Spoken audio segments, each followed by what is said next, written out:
अज सर्दी भी फुल आ तो बंदे पाला लाउण लगे जे वेख लो ढेर भरी जाते आ।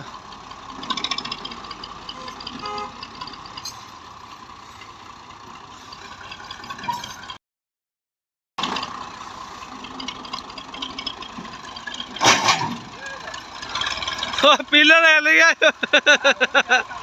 हुण फस गया जी।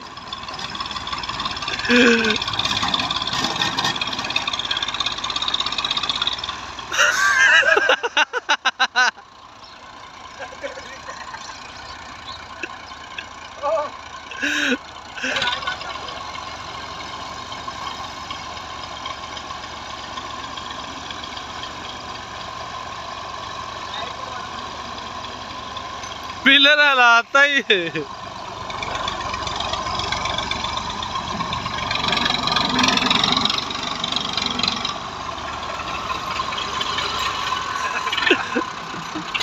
उत्थे ही आ गया। वो हिल के मुड़ के उत्थे ही पहले अगे गया फिर आ गया उत्थे ही।